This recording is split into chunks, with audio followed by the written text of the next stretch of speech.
Assalamualaikum warahmatullahi wabarakatuh. Perkenalkan, nama saya Dian Nur Anissa, NIM 3420114.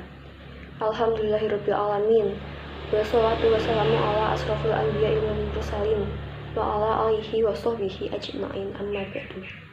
Pertama-tama, marilah kita panjatkan puja dan puji syukur hadirat Allah Subhanahu wa taala yang telah melimpahkan nikmat kepada kita. Yang kedua, sholawat serta salam kita haturkan kepada junjungan kita Nabi Agung Muhammad SAW yang kita tunggu syafaatnya di yaumul akhir nanti. Amin. Yang ketiga, perkenankan saya memberikan kajian yang berjudul Teologi Ahlussunnah wal Jamaah untuk Moderasi Islam.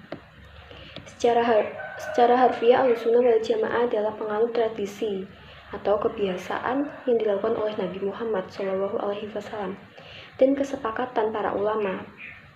Paham Ahlussunnah wal Jamaah merupakan paham yang dianut oleh mayoritas umat Islam Indonesia. Watak moderasi wasatiyah yang dimiliki oleh paham ini, baik dalam sistem keyakinan akidah, syariah maupun praktik akhlak atau tasawuf, sesuai dengan corak kebudayaan masyarakat Indonesia.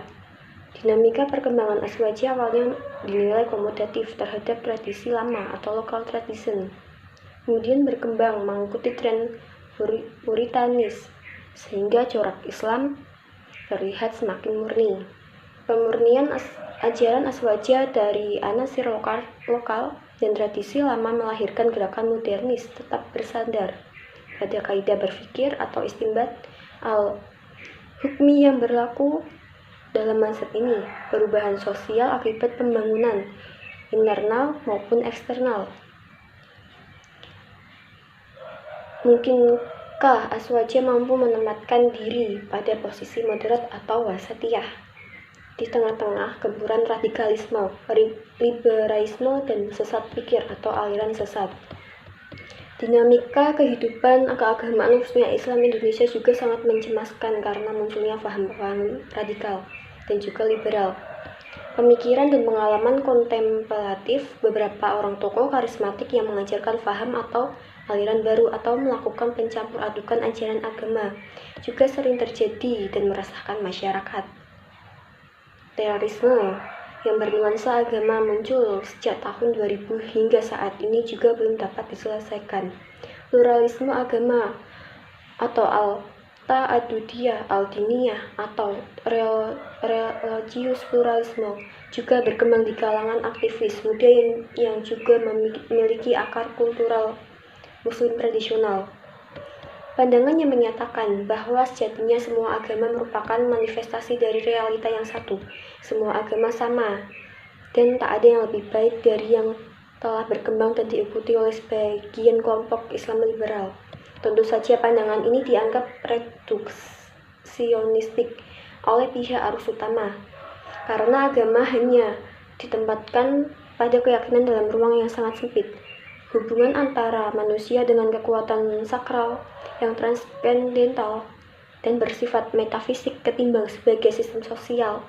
Inilah problem yang dihadapi oleh umat Islam Indonesia, yang sebagian besar adalah penganut paham ahli sunnah wal jamaah. Pemeluk Islam Sunni di Indonesia yang merupakan bagian terbesar dari pemeluk Islam, dan penduduk Indonesia sedang menghadapi tantangan sehubungan dengan berkembangnya paham-paham keagamaan baru yang sifatnya mengancam keutuhan akidah, syariah, dan akhlak kaum Sunni. Hadis Rasulullah SAW yang diriwayatkan dari Ibnu Umar R.A. berikut ini barangkali bisa menjelaskan siapa yang dimaksud dengan sebutan Aswaja. Beliau bersabda, barang siapa yang beriman kepada Allah dan barang siapa yang menjadi Ahlussunnah wal Jamaah, maka Allah Subhanahu wa taala akan menuliskan baginya dari setiap langkah yang ia ayunkan 10 kebaikan, dan Allah pun akan mengangkatnya 10 derajat. Lalu Nabi SAW ditanya, "Ya Rasulullah, kapan seseorang dapat diketahui sebagai Ahlussunnah wal Jamaah?" Maka Nabi SAW menjawab, "Jika pada dirinya terdapat 10 tanda, maka orang itu termasuk Ahlussunnah wal Jamaah." Apa sajakah tanda-tanda itu? Pertama, melaksanakan sholat 5 waktu dengan berjamaah. Kedua, tidak menceritakan sahabat dengan kejelekan dan kekurangan. Ketiga, melakukan pemberontakan kepada pemerintah yang sah. Keempat, tidak terdapat keraguan-keraguan dalam keimanannya. Kelima, beriman kepada qadar, baik atau buruknya dari Allah Subhanahu wa Ta'ala. Keenam, tidak melakukan mujadah atau perdebatan mengenai agama Allah atau al-Islam. Ketujuh, tidak mengufurkan seorang pun dari ahlul qiblat atau muslim.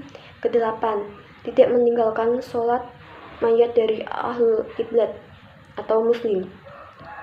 Kesembilan, memiliki pandangan bahwa menyapu kedua khuf atau sepatu dalam berwudu boleh dilakukan baik di perjalanan maupun sedang berada di kampung halaman. Dan kesepuluh, suka bermakmum dalam sholat kepada orang baik maupun fajir atau tidak baik. Demikian kajian yang dapat saya sampaikan pada kesempatan ini. Semoga dapat bermanfaat bagi kita semua, dapat kita aplikasikan dalam kehidupan sehari-hari. Lebih dan kurangnya mohon dimaafkan. Yang benar datangnya atas bimbingan Allah Subhanahu wa Ta'ala. Ini belum kita